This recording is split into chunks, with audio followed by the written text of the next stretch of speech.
Hola amigos de Tópica Radio, hoy tenemos un invitado de lujo, el señor Marcelo Lara. Gracias por la invitación. Marcelo, para la gente así que ha vivido abajo de una piedra y no te ubica, preséntate. Pero todo mundo, ¿no? O sea, porque nadie tiene, o sea, cuando te presentan haciendo una cosa, nadie tiene por qué saber quién eres, ¿no? En realidad. No sé, yo creo que... Mi ego antes me decía, "Ay, ¿cómo que no me conocen?" Pero hoy en Ajá. día ya me he dado cuenta que no tiene por qué conocerte nadie de nada, de nunca.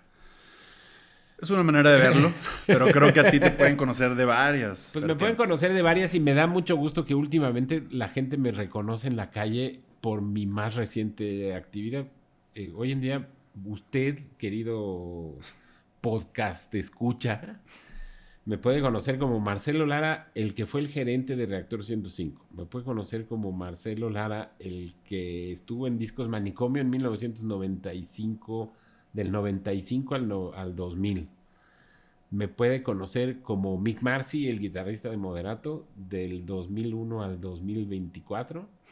Me puede conocer como Burgerman también, como desde 2012 hasta la fecha. Y esa es la que últimamente todo el mundo me ve por la calle y me gritan así, Burgerman. Y eso me da un enorme placer. Es creo que mi personalidad que más me gusta además. Las tienes todas bien delimitadas en el time frame, ¿no? O sea, Sí, ahorita que dijiste. sí, Yo pensé sí. que iba a ser ya una amalgama de... Pues el tiempo pasa diferente para los músicos y para los rockeros. Ujú. Entonces, sé esas fechas. Pero en realidad no te puedo decir así como.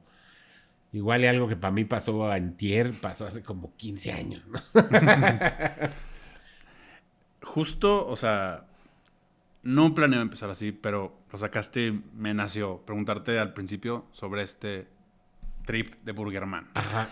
Yo me acuerdo, hace que unos 10 años, que ya tenías la cuenta de Burgerman, ya Sí. existía el personaje, pero Sí, era sí, mucho más sí. under, güey. Sí, Y mucho. ahora te veo en los turibuses, Sí. ahí veo tu cara. O sea, ¿cómo haces crecer un proyecto así? ¿Cómo ha sido ese viaje, güey? Fíjate que fue algo como bien padre porque empecé, como Burgerman empecé hace mucho. En realidad sí empecé como en 2006, 2007. O sea, ya lleva un buen rato.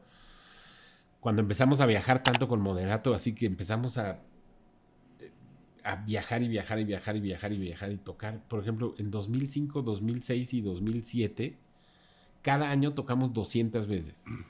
Entonces, pues No mames. íbamos y regresábamos y regresábamos y regresábamos a las ciudades. Entonces, pues como buen banda de rock bien fritos, siempre llegábamos y aquí había unos tacos increíbles o aquí había una hamburguesa increíble y nadie se acordaba. Entonces, siempre acabamos comiendo en lugares horripilantes porque le preguntas al chofer de la camioneta y pues siempre tiene un negocito ahí o que le pagan una lana de que lleve a los famosos o que lleve a quien sea o es de su primo el restaurantito el que te lleva. Entonces comíamos en unos lugares horribles.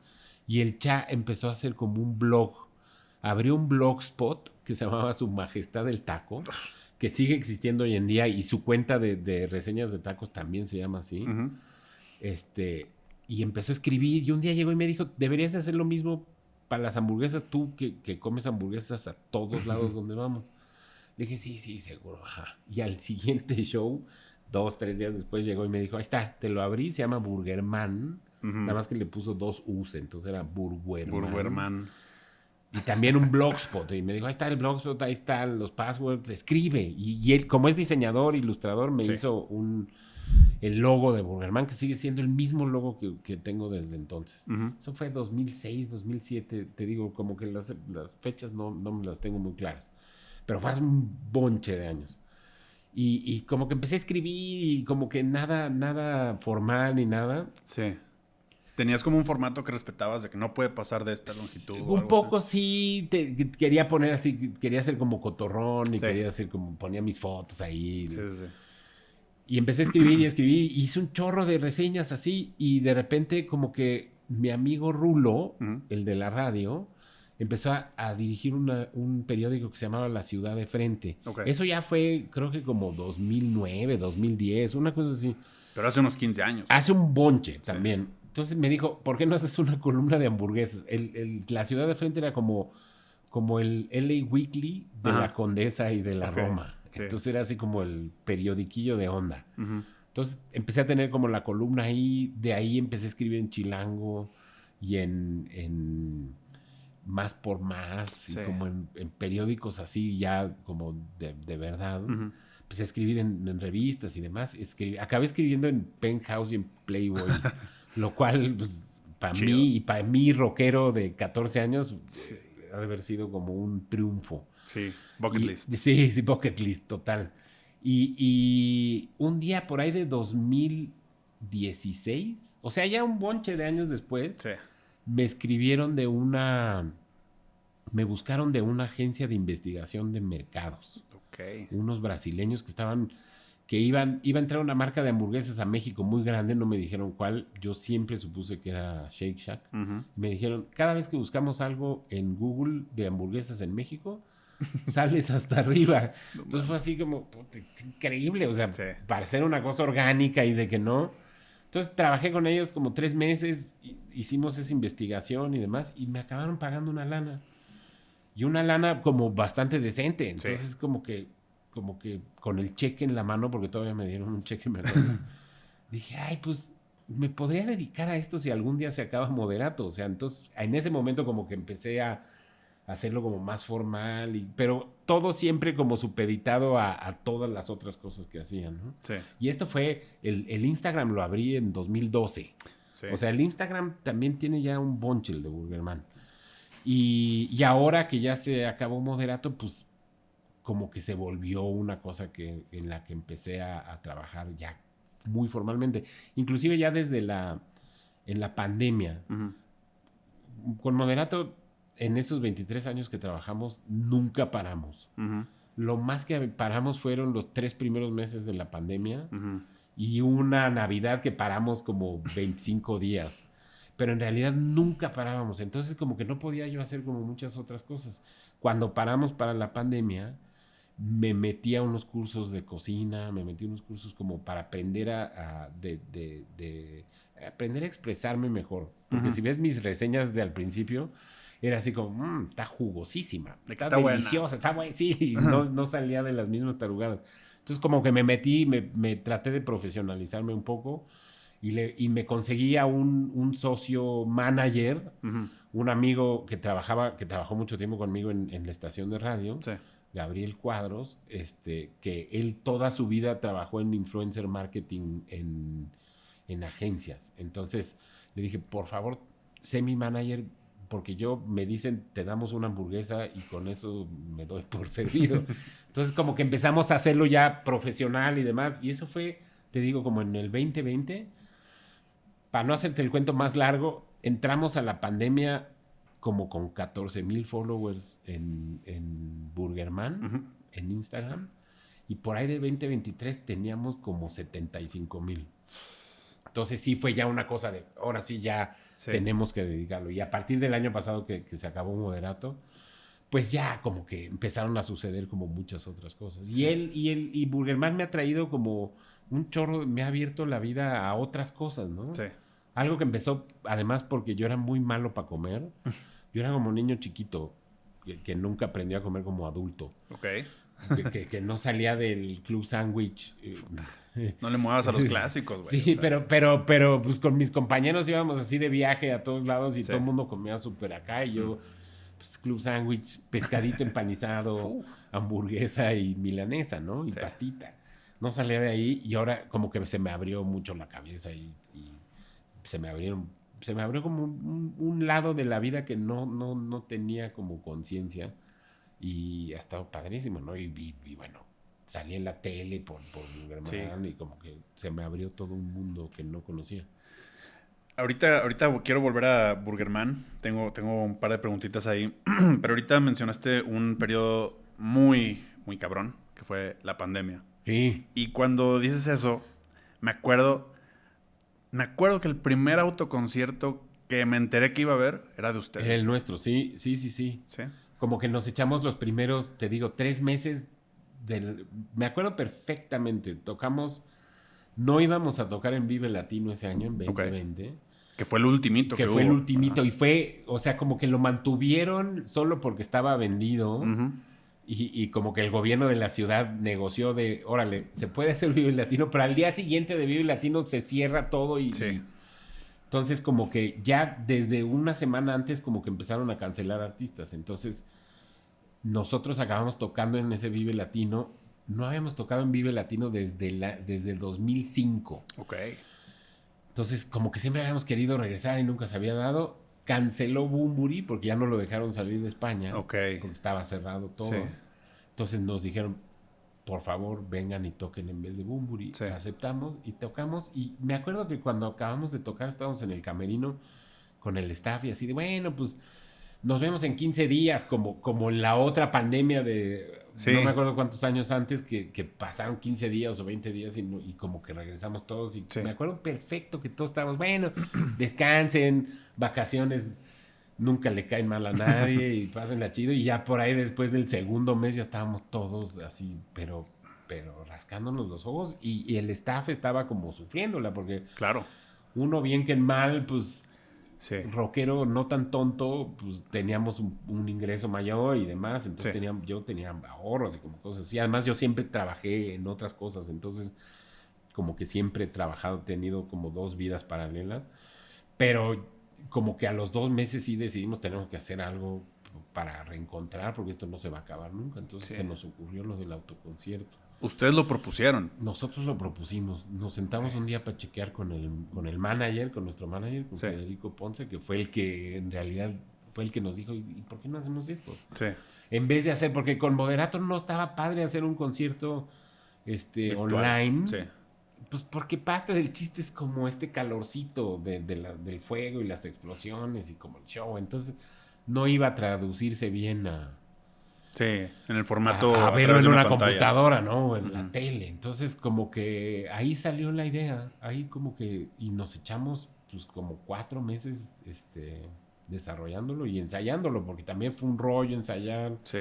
Fue un rollo como desarrollar todo lo técnico, conseguir los patrocinios, conseguir esto, pero se hizo y estuvo bien padre, la verdad. Rarísimo, pero bien padre. O sea, tú que estás acostumbrado a que la raza esté, ay, qué wow, y los personajes Sí. y los gritos, ¿cómo es tocar enfrente de unos carros, güey? O sea, Por lo menos la gente prendía y apagaba las Ten, luces y tocaban los claxons y, O sea. y se salían, o sea, te podías salir, había como, los coches estaban como en un corralito, ok. entonces cada uno tenía como un espacio ahí Ah. donde se podía salir tantito, no podían estar ahí todo Como el que su tiempo. palquito, ¿no? Exactamente. Ok. Pero pues sí, se extraña y luego, pues para que cupiera suficiente gente, pues tenía que ser un escenario 360, entonces tenía 4 frentes. Estaba así. Órale. Era un cuadrado, entonces había coches acá y acá. Sí.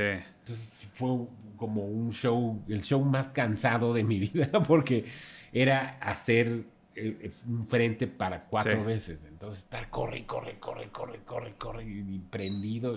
Pero como llevábamos 3 meses sin tocar, o 4 meses, o no me acuerdo cuánto ya a esas alturas, pues Sí. estuvo muy padre. Fue una experiencia curiosa. Surreal, ¿no? Sí, muy surreal. Toda en esa, o sea, esos 2, 3 años de mi vida son surreales porque están, y no nada más de mi vida, de todo mundo los tiene como medio borrados, ¿no? Sí. O sea, de 2020 en adelante como que el tiempo y el espacio se hicieron así una cosa Yo no rarísima. puedo creer que hace 5 años sucedió esto. O Sí. sea, es rarísimo. Y después de eso hubo varios autoconciertos de otros artistas, ¿no? Sí hubo un par. Ese mismo fin de semana hubieron varios más. O sea, Ok. ese fin de semana creo que estuvimos nosotros, el Tri, y creo, no sé si Intocable o uno de esos, de una banda así. Pero siento que en el inconsciente colectivo. Sí, es porque el de Moderato. el nuestro fue el primero. Sí. Entonces eso sí, como, y además hicimos muy buena promo por ello. Entonces Ujú. creo que sí, como que la idea del autoconcierto en México fue gracias a nosotros. Y me acuerdo que cuando lo anunciaban, yo decía, pues tiene sentido, tienen la rola de autos, moda y rock and roll. Fue como que, sí capto por qué, hace ¿no? sentido. Rápidamente, hablando de Moderato, ¿no? Ajá. Ahorita que ustedes toman la decisión de decir, hasta aquí llegamos. Ajá. Por el momento, quién sabe después, quién Sí, sabe. quién sabe. Pero tú en este momento, ¿crees que estás conforme con la decisión? La verdad sí estoy muy conforme con la decisión. Ok. Creo que creo que necesitábamos todos una gran vacación de Moderato. Ok. De nosotros mismos. Básicamente por eso que te decía que no habíamos parado en ningún momento. En ningún momento. Entonces todos hacíamos otras cosas y todos teníamos otros proyectos, pero en realidad todos los proyectos estaban ahí medio que no. Porque estar en Moderato. Alguna vez vi una entrevista con esta señora de Fleetwood Mac. Ok. Ay, se me acaba de ir su nombre. Stevie Nicks. Con Stevie Nicks. Que le preguntaban en una entrevista, y Stevie, ¿por qué tú nunca fuiste mamá? ¿O por qué nunca te casaste? ¿O por qué? Y decía, pues es que estar en un grupo, y es lo que siempre he pensado yo, y ella lo articuló así perfectamente, estar en un grupo exitoso implica una entrega total. Entonces, estar en Fleetwood Mac es como estar en el ejército.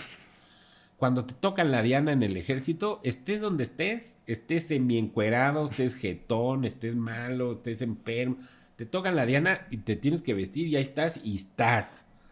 Y estar en un grupo, cuando quieres que tu grupo esté en un nivel así, tienes que ser como parte del ejército. Entonces, sí. Con Moderato, todo se supeditaba a Moderato. A todas nuestras vidas, o sea... Es rarísimo, pero el primer hijo del baterista no pudo estar él ahí en su nacimiento porque estábamos tocando y como cosas así, ¿no? Entonces es raro, pero son una serie de sacrificios que estás dispuesto a hacer porque pues, para llevar la idea o el proyecto o lo que estás haciendo a su máxima expresión, ¿no? Sí. Entonces como que nunca nos habíamos cuestionado eso hasta el último año, que sí empezamos ya así como, pues igual estaría bueno tomarse unas vacaciones. Y cuando tomamos la decisión fue casi un año antes de que sucediera el fin de Moderato. Okay. O sea, me acuerdo que fuimos a tocar a la feria de San Marcos o algo así. Y acabando de tocar después de un concierto así como multitudinario, increíble, dijimos, pues igual llegó el momento de parar. Y además parar en un muy buen momento, ¿no? Sabíamos muy claramente que no queríamos ser la Lupita tocando en Cuernavaca en un bar en martes así ante 20 pelados, que está bien, pero nosotros no queríamos llegar a eso. Entonces acabamos de ese concierto que había como 15,000 personas enloquecidas, todo increíble, ¿verdad? Y dijimos como polis, ¿no? Así en el mejor momento, hasta aquí llegamos, paramos y ahí tomamos la decisión y un año después pusimos la fecha, les dijimos en serio, ¿va? Nadie nos creía, sí. Y llegó la fecha y se fue. Y paramos. Pero si no lo hacíamos así, era como no lo íbamos a poder hacer nunca, porque hay como una cosa como de droga del escenario y como de esta cosa de subirte a tocar. Te digo, sí lo extraño. O sea, se extraña sobre todo tocar a ese nivel, ¿no? Claro. O sea... nadie le dice que no a estar tocando así un promedio de 10,000 personas cada show, ¿no? Entonces, sí, en escenarios grandes con una producción padrísima, gigante, explosiones y demás. Pues sí, eso se extraño a mis compañeros de vez en cuando en ciertas cosas y como entonces, quién sabe si algún día volvamos a tocar juntos como Moderato, pero pues seguramente sí, si lo hacemos, no paramos con el plan de, bueno, nos tomamos unas vacaciones y regresamos. No, o sea, como que paramos pensando que ya parábamos para siempre. Sí.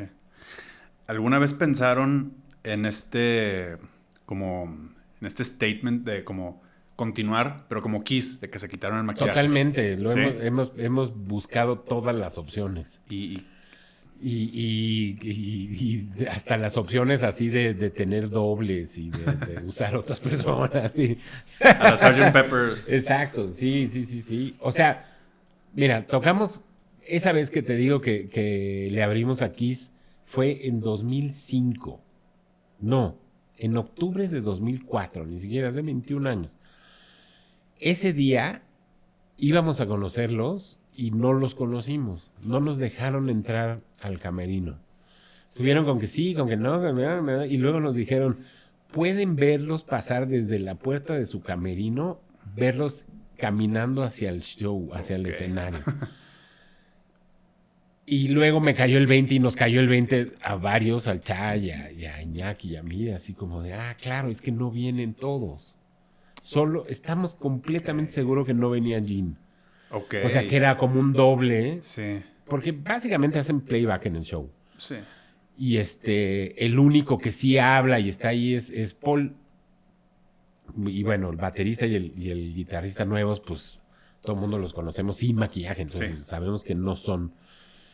Entonces, como que pensábamos, no viene este güey, entonces seguramente es un doble. Qué inteligente, vamos a hacerlo, vamos a entrenar a alguien así como para que sea igualito a nosotros o tengamos hijos para que nos suplan y como cosas así. Sí, se nos ocurrió como toda la... Y además ellos lo han hecho muy bien, como que han ido metiendo mucho la idea de el maquillaje, el personaje, no la persona que está detrás del maquillaje, sino el personaje en sí. Entonces nosotros también como que empezamos a hacer eso. Pero pues está muy complicado, porque además pues sí nos gusta mucho tocar y nos gusta mucho salir y nos gusta mucho viajar. Sí. Así en un hipotético que regresaran sin maquillaje, creo que ni sería problema. No, porque no sería problema, pero no tendría tanto chiste. Ok. O sea, porque si hay algo, nos metimos el pie y ni modo, nos amolamos, pero hay algo como mágico y muy poderoso de cuando nos ves a los 5 sin maquillaje. Sí. Era muy curioso. Cuando si por ejemplo, si me ven a mí solo caminando por la calle, siempre era así como de, yo nada más iba viendo así con cara de, será, y ya que había pasado oía el de, chin, si era. Sí era, sí. Pero si íbamos 2, era así de, ahí están. Sí. Y si luego ibas maquillado, era así como, ay, kiss. Sí. Entonces, hay algo mágico y hay algo muy poderoso de lo del maquillaje que hace que funcione. Y que hace que los 5 en conjunto maquillados sea una cosa como bien poderosa y bien padre y bien divertida y como muy chida. O sea, también parte de lo que extraño mucho es como esa comunión con el público. Sí. O sea, que sí es muy especial. Uno piensa así que era una cosa ahí de mucho humor, pero una cosa como muy en serio y se pasaban cosas padres en los conciertos. Última cosa sobre Moderato para pasar a otros temas, pero ahorita, digamos, a la distancia, ¿tú recuerdas como el momento en el que tú sentiste, güey, estamos en la mejor parte de nuestra carrera? Con Moderato, no necesariamente económica, sino como de que somos un unit chingón. Sí, totalmente. ¿Cuál fue? Tocamos una vez en... Una de las primeras veces que fuimos a tocar a Colombia, tocamos en un festival de radio que se hace exactamente donde se hace el Rock al Parque, en Bogotá. Uh-huh. Entonces, ese fin de semana íbamos a tocar en Bogotá, ese día en la noche en otra ciudad que se llama Bucaramanga. Y luego al día siguiente en otro festival de radio en Cali. Entonces, tocamos en que había como 85,000 personas. Entonces íbamos a salir a hacer playback porque era un festival de radio y dijimos, no, o sea, tenemos que tocar, o sea, no podemos salir a hacer playback aquí. Sí. Y además nos iba a presentar Juanes, entonces como que no queríamos así como... Dijiste 2004, ¿verdad? No fue, ponle que esto debe haber sido como 2006, 2007. De todos modos, en ese momento Juanes era... Juanes era, creo que era el mundo, la camisa negra, así como era el rey, el king of the world. Sí. Y tocamos en eso, tocamos que seguramente nos oyeron los primeros 5,000 que estaban ahí, porque de veras era un mar de gente, así de enloquecido. Sí. Nos bajamos, nos llevaron de ahí al aeropuerto, nos subimos un avión... de esos que arriesgas el pellejo porque no había staff, entonces no había staff del avión. Uh-huh. Entonces nuestro staff subió el equipo al avión, no cerraba bien la puerta y le pusieron como gaffer, no presurizaba el avión. No, de esas historias de Richie Valens. Me imaginé eso, exacto, la película de La Bamba. Sí, de La Bamba, 5 minutos. Y en la selva, ahí en Colombia y así. Entonces llegamos a esta ciudad que se llama Bucaramanga, ahí tocamos... Ponle que en Bogotá había como 85,000 personas. En Bucaramanga había como 70,000 personas también. Y tocamos como a las 3 de la mañana, así como que... Y luego a la mañana siguiente, a las 6 de la mañana, nos tenías en el aeropuerto, pues estaba cerrado por niebla, porque es una ciudad así rarísima, Bucaramanga, en medio de una montaña. Sí. Y el caso es que acabamos tocando en esas 3 ciudades en 2 días como para 250,000 personas, porque también en Cali a la mañana siguiente había un mar de gente. Entonces, cuando finalmente regresamos a Bogotá, fue así que, o sea, ¿qué más? O sea, está increíble esto. Todo lo que habíamos querido siendo chavitos de tocar así ante mares de gente y viajar y de estar y bla, bla, bla, bla, bla. Evidentemente, en el vuelo de Bogotá a Bucaramanga nos pusimos hasta el yoyo. Esperando el show en Bucaramanga, que además estaba llueve, nos pusimos otra vez hasta el yoyo. En Cali nos pusimos hasta el yoyo otra vez, así. Éramos borrachitos más que nada, no creas nada pesado. Sí. Pero era así como el rockstarismo a full. Entonces cuando llegué a mi casa después fue así como, está increíble, estamos logrando todo lo que queríamos. Y veníamos de hacer Cuando empezamos yo me acuerdo que me fusilaba todas los websites de las giras de mis artistas favoritos, ¿no? Y las ponía como si fueran la gira de Moderato. Uh-huh. Entonces, por ejemplo, me fusilaba las giras de Sting y era así como 50 shows así de... Entonces ponía esos y luego de repente ponía Puebla. Uh-huh. Y de repente ponía, no sé qué, las reales nuestras, ¿no? Que eran poquitas, pero de repente las nuestras se volvieron así. Entonces era Bogotá, Bucaramanga, Cali... Poza Rica, como 20 shows más y luego Beijing y Tokio y París y hacíamos unas giras verdaderamente locas. Y en ese momento fue así, pues sí, ya llegamos, así es esto. Y en ese momento me cayó el 20 de pues va, sobres. Siento que eso, haber ido a Tokio es como un closure de cómo empezaron, porque al principio era el pedo de somos conocidos en Tokio nada exactamente, más, ¿no? Exactamente. Sí. Fueron muchas reivindicaciones sí, qué chingón. De eso. Y te digo, ese viaje, por ejemplo, tocamos en Veracruz y en un pueblo de Veracruz que se llama Martínez de la Torre. Ok. Tocamos Martínez de la Torre, Veracruz, Beijing, Tokio y luego regresamos y el día que regresamos de Tokio tocamos en Naucalpan. Ok. O algo así. Entonces, de veras veías el listado de shows y era así como de, ¿veras? No, en serio. Así son las giras de Moderato. No manches. Wow. En verdad. Muy locochón. Sí. Y pues sí, como que en ese momento piensas, pues sí, ahí está. O sea, de repente no piensas en los ingresos, ni que te fuiste de tu casa un mes, ni nada, y que llevas hecho, o sea, te digo, estos años que tocamos 200 veces, yo quería así de destrozar, así no levantarme en un mes de mi cama, ¿no? Y sí. Pues no, te hacen el ejército, te tocan la diana y chao, adiós. Sí. Como sea llegas a un show.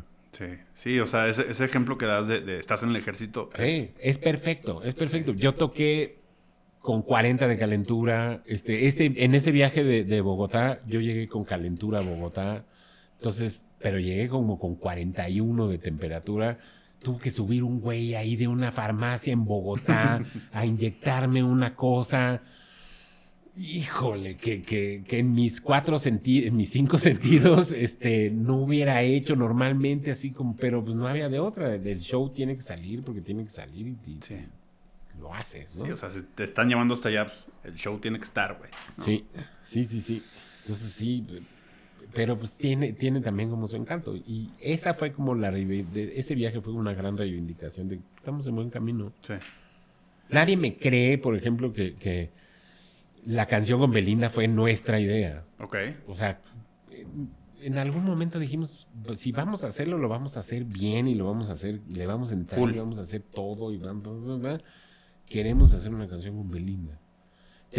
Tocábamos Muriendo Lento y queríamos hacerle un cover, estábamos grabando el disco y fuimos con la de y le dijimos, queremos hacer el disco, esta canción con Belinda.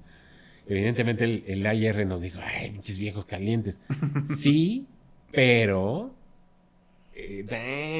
sabemos que, y además Belinda venía en un momento así como padrísimo, sí. Que ya tampoco, ya el sapito ya medio que no, sí. Pero estaba como sacando su disco solista, entonces como que todo embonó perfectamente y de ahí para el real fue una locura. Sí, ese tema pues, fue un antes y un después para ustedes, claro. Totalmente. Pero y también esa para gira ella. fue un antes y un después para todos, Sí. también para ella. Fue lo que la acabó de cimentar y a Sí. nosotros nos presentó al país. Oye, ahorita, o sea, quiero ir en una tangente random, pero hace poquito Belinda se presentó en un festival en Monterrey y un amigo me dijo, güey, tocó Belinda, se presentó, ¿qué onda? Y yo, a ver, voy a ver el setlist. Güey, hit tras Sí, hit, puro hit. tras hit, Sí, tras sí, hit, sí, güey. sí, Te totalmente. dije, puta, hubiera ido, le hubiera disfrutado cabrón, güey. Totalmente. Yo me acuerdo cuando hicimos esa primera gira, yo como que todos íbamos así de bueno, pero entraba como mantequilla los dos sets. Y lo padre es que nos ha tocado ver cómo que la industria se fue abriendo a eso, ¿no? Sí, Se fue. Yo también, ese festival de Monterrey, el Pal Norte, sí. al principio me sacaba de onda así de cómo van a estar ahí los poperos con los rockeros y los gruperos y no sé qué. Pero la vez que fuimos a tocar ahí, como que vi y pues sí, está increíble. Pues, o sea, no hay de otra. Sí. Y en este mundo donde todo mundo escucha la música así, Sí. ya no hay cabida para que nosotros los rockers y Sí, nosotros no. los poppers. Sí. No, o sea, el mundo ya no es así. Moderato era una amalgama de esos dos, los rockers. y los Totalmente, poppers, ¿no? totalmente. Yo siempre cuento la misma historia. Cuando empezamos en el Bull, siempre que tocábamos en el Bull, había un güey hasta adelante con su playera de Metallica que estaba todo el show, pero no te miento porque además siempre el mismo güey. Siempre todo hasta adelante. Pinches putos. Venía la canción de Luis Miguel y nos seguía pintando dedo, pero cantaba la Cantando. canción. Entonces, Isabel, pero pintándonos dedos. Sí. No hay escapatoria. Sí. O sea, nadie, o sea, yo creo que ni el metalero más metalero está inmune a oír una canción pop y no cantarla. Sí. Y viceversa, pues. Y ahorita que, o sea, que Moderato está inactivo oficialmente, platícame de Los Señores, güey. Que está tu carnal, ¿no? Está Sí. Bon. O sea, es una onda blusera, Sí. pero sí es como de que, o sea, ya no es mezclar. No, es Cosas. cero mezcla. No. Empezamos. Es como, pum. Empezamos ya hace 8 años. Sí. Empezó como en 2016, 2017, con esta idea de pues, tocar como tocábamos cuando estábamos en la prepa, ¿no? O sea, de vernos, de estar cerquita, de lugares pequeños, de cargar tu ampli. ¿Crees que fue una respuesta a el monstruo que ya era Moderato? Totalmente, sí. O sea, los shows de Moderato eran increíbles, pero todo estaba coreografiado y todo, o sea, Sí. como que le ponías play a la secuencia y no pasaba lo mismo siempre, pero Claro. en general sí, sabías dónde iba a ser, para qué, y esto no, y esto es una cosa que no puedes casi ensayar nunca, ¿no? O sea, Sí. el blues es muy padre en ese sentido de que todo lo que has hecho en tu vida tiene que salir bien ahí porque son 3 acordes y si te salen, se salen, y si no te salen, sale horrible. Y afortunadamente como que nos llegó en un momento padre de la vida. Sí. Y empezó siendo como un divertimento, igual que Moderato, como un Sí. rollo ahí como para nada más chacotear. Y llevamos 8 años tocando y grabando rolas y viene un par de rolas nuevas y el año que entra un disco y la idea es tocar y tocar y tocar. Ahorita ya hablamos de Moderato. Hablamos un poquito de Burgerman. Quiero regresar a eso al rato. Al Sí, final. sí. Los Señores. Pero, o sea, la gente también te conoce obviamente como o sea, director, gerente. Sí, el gerente. Sí, pero siento que es un poquito menos visible todo tu rol que has tenido en Sí, la como de que disquero. he hecho muchas cosas que no son tan Sí. tan vistosas, por decirlo así. No sé si toda la gente conoce que tú firmaste a Control Machete. Sí, no, mucha gente no lo sabe. Yo empecé a trabajar en la industria en 1994. No, de hecho un poquito antes. Como en 1992 empecé a trabajar en la industria. Estabas en una disquera antes de Estaba Manicomio. antes de Manicomio, sí, estuve en 3 disqueras. Yo estudié comunicación en la Ibero. Yo soy niño panqué, estudió comunicación en la Ibero. Y estaba por ahí de 91, 92, no me acuerdo exactamente, les ayudé a mi hermano grande, Abón, a grabar un segundo disco de su banda, uno que se llamaba, la banda se llamaba Bon y los Enemigos del Silencio y el disco se llamaba El Señor Tapaderrumbes. Entonces, grabé unas guitarras con ellos, ahí los los arrié para que hicieran el disco y demás, y lo acabaron sacando con una distribuidora de música clásica. Ok. Que pues no, o sea, no trabajaba nada. Y Bon, siendo el hermano grande que siempre ha sido, en una junta como de marketing, que no pasaba nada con el disco, les dijo, es que no tienen ustedes nadie que vaya y lo promueva en radio. Y le dijeron, pues no tenemos, pero si tienes tú a alguien, lo contratamos y que haga la promoción. Y dijo, pues mi hermano Marcelo, que está estudiando, yo estudiaba comunicación en esa época, y estaba de vacaciones de verano y no hacía nada. Era un vago para la universidad. Y les dijo, pues él, entonces contrátenlo a él. Pues sí lo contratamos. Entonces como que me dieron el trabajo de promotor de radio.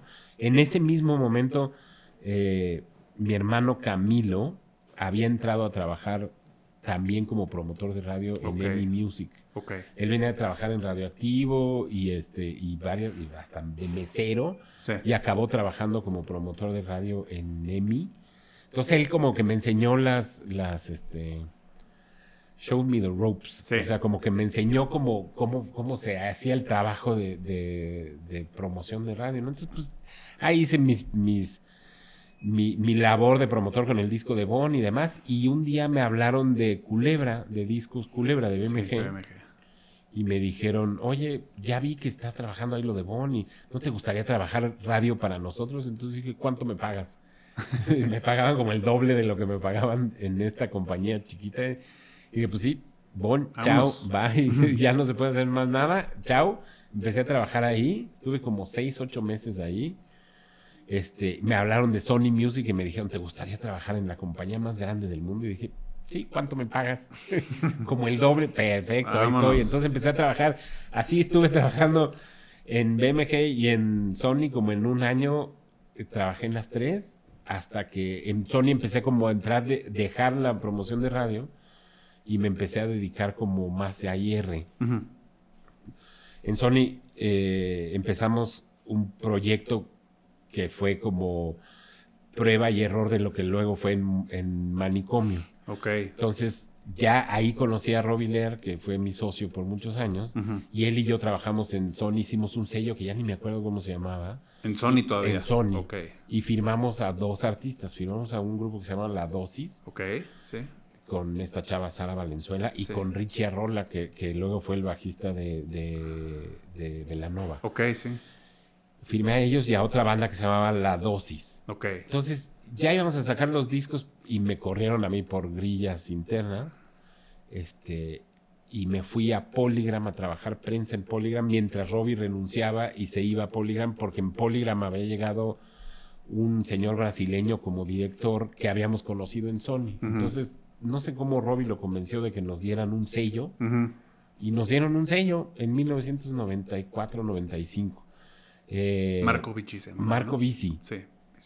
Trabajamos con él, hicimos esto de Discos Manicomio y nos tocó un periodo padrísimo, como muy fértil y en una compañía como muy abierta a firmar cosas, ¿no? Entonces, primero empezamos trabajando Ilia Curiágena Valderramas, que era de Polygram Argentina, pero lo trabajamos aquí en México como si fuera local. Hicimos eso, firmamos a La Gusana Ciega, a una banda de metal que se llamaba Máquina, a una banda de ska que se llamaban Los Estrambóticos, que siguen ahí tocando. Sí, claro. Y luego firmamos Control Machete, Zurdo y Resorte. Sí, Resorte. Entonces, también. Con eso acabamos como esa primera generación de Discos Manicomio y afortunadamente nos fue muy bien. O sea, nos fue muy bien con Control Machete y eso ya como que abrió las puertas a que todo fuera como más fácil de trabajar internamente. Pero pues sí, llevo trabajando en esto 30 años. La única pregunta que te quiero hacer sobre ese tema. Control Machete la firmas como una banda, me atrevería a decir que no tenías muchas expectativas de venta. Sí, totalmente no, nada. ¿Y cómo es esa transición cuando se dan cuenta de que a la madre este pedo se está vendiendo cabrón? A la semana de que salió el disco. A la semana. Y ahí te va la historia porque no le he contado suficiente y cada vez que me acuerdo me dan ganas de contarla. Cuando estábamos en Manicomio escuchamos todos los demos de todas las bandas de todo el país. Recuerdo que escuchábamos demos y demos y demos. Y luego un día nos habló Toy Machete, en esas épocas Antonio Hernández, y nos dijo, yo toco en una banda increíble que se llama La Última de Lucas. Y digo, pues a ver, tráetela y la oímos. Y nos enseñó La Última de Lucas en la oficina. Y sí, está padre, ¿eh? Pero pues no es lo que estamos buscando. Entonces se levantó y dijo, bueno, pues mucho gusto, chido. Y iba en la puerta de la oficina. Con la música de derrota. Sí, así como de ching, ya me la peleé. Iba en la puerta y se volvió y nos dijo, a ver, pues traigo otra cosa que pues no le he enseñado a nadie y a ver si les gusta. Nos pone y es una canción de Control Machete. Lo estoy haciendo en las noches ahí con este par de amigos. Y fue así, uy, esto está por lo menos diferente a todo lo que habíamos oído. Y ya era, no me acuerdo qué canción es la que oímos esa vez, pero fue así de, a ver, ¿por qué no vienes la semana que entra con tus otros dos compadres? Y escuchamos más rolas. Y regresaron una semana después, regresó Toy con Pato y con Fermín, los conocimos, nos rapearon en la oficina, no tenían cosas grabadas todavía, entonces nada más tenían unas bases y nos rapearon ahí, y fue así como, casi como de película de marcarle al de legal, tráeme un contrato. y a los 15 días los firmamos y les hicimos el disco sin mucha expectativa, pero con una gran expectativa de hacer un disco padre y diferente. Sí. O sea, como estábamos cansados de que todo en esas épocas sonaba o a la Castañeda, o a la Maldita, sí, o a la Lupita, o a Cuca. Entonces, escuchar una cosa que no sonara nada de eso era como algo muy refrescante, muy padre. Y que fuera una banda de hip hop, pues todavía más, ¿no? Sí. Entonces, como que hicimos el disco, trajimos a este señor Jason Roberts, a sugerencia de ellos, lo trajimos, hicimos, y lanzamos el disco. Y también le tocó como un momento padrísimo donde se volvió una cosa como extra musical. Se volvió una cosa casi social. Al mismo tiempo salió el disco de Molotov. Con un par de meses de diferencia. Sí. Entonces estaba todo este rollo. Nos asociamos con ellos, hicimos giras juntos, y trajimos a Ilya Kuriaki, como que hicimos como esta cosa entre las tres bandas, y se armó una especie como de movimiento.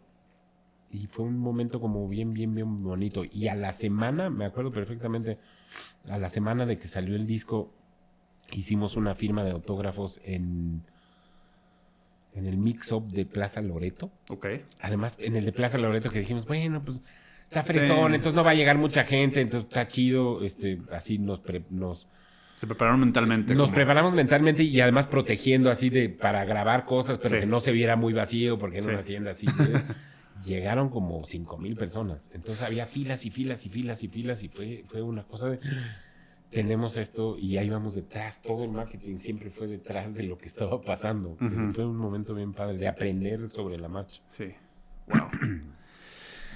No quiero hablar tanto de ese tema. Lo guardaremos para otra ocasión. Pero te quiero preguntar, estamos por terminar casi. Te quiero preguntar,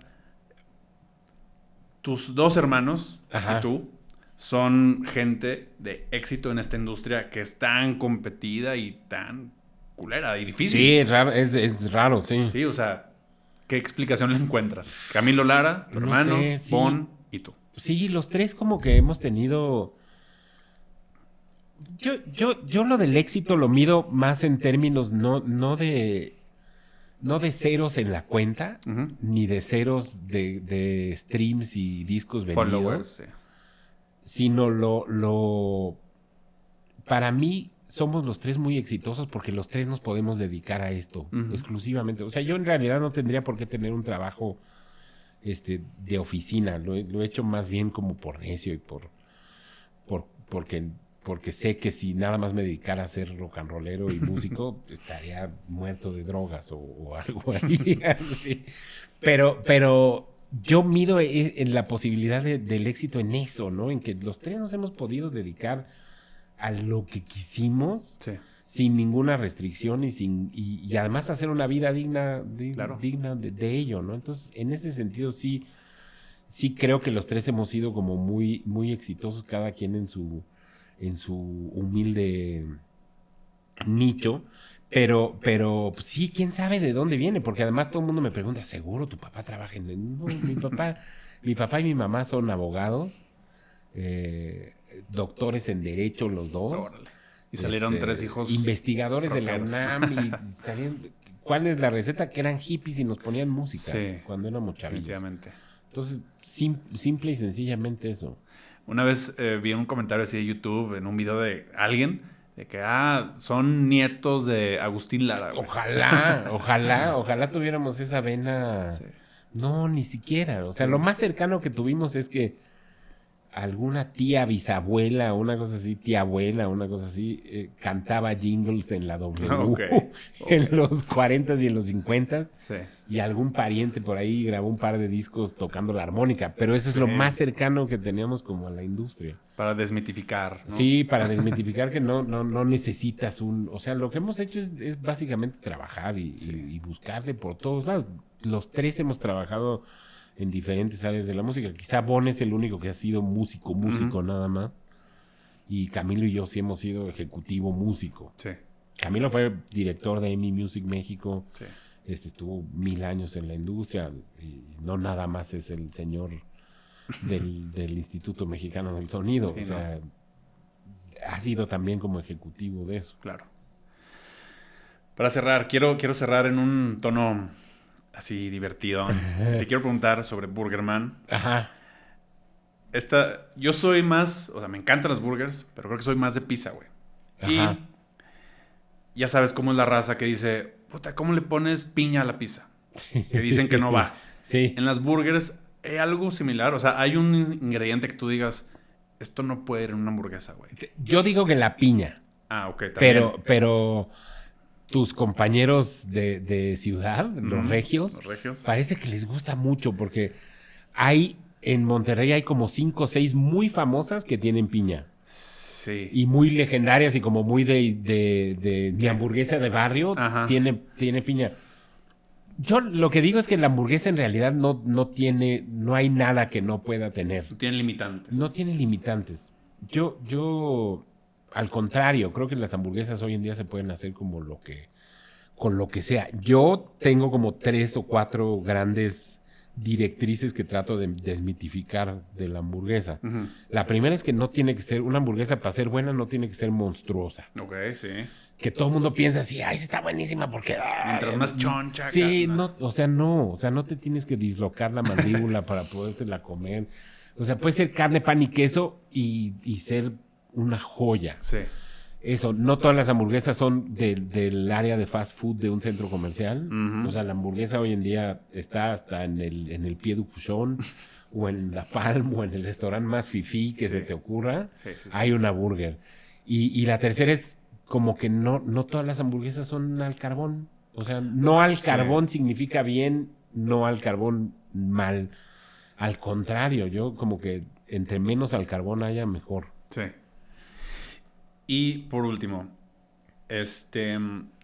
yo siento que en las pizzas, digamos otra vez el ejemplo, como que está muy cabrón que pruebes una pizza fea. La mayoría de las pizzas, güey, pues sabe chido. Sí. En tu caso, ¿has probado alguna vez, sin decir el nombre, una hamburguesa que digas, a la madre? Sí, he estado, sí. Desde que me eché a los hombros esta labor social de probarlas por el bien común de toda la sociedad mexicana. Sacrificarte por la humanidad. Sí, ni modo, alguien tenía que sacrificarse y hacerlo. He probado unas cochinadas horribles, de veras, unas que híjole, que hasta la fecha no he logrado que una me gane y no me la acabe. Okay. Pero así hasta la más fea me la acabo. Porque siento, y es parte de la filosofía de Burgerman, que nunca hay que hablar mal de un platillo, aunque esté feo. Si no te gusta, no te gusta y nada más no hablas mal de él. Probablemente a alguien le guste. La que yo sé de 3 o 4, que me dan ganas de decirte cuáles, que a mucha gente le gustan mucho. Hamburguesas muy populares, muy populares, que a mí me parecen como muy menores, pero a alguien le gustan. Entonces, si a mí no me gusta, probablemente... Lo único que tengo yo es que soy un tragón que lleva 50 años comiendo hamburguesas y probablemente he comido más hamburguesas que cualquiera. Entonces puedo tener una idea un poquito más amplia, pero en realidad si no te gusta es porque no te gusta, no es porque sea mala ni nada.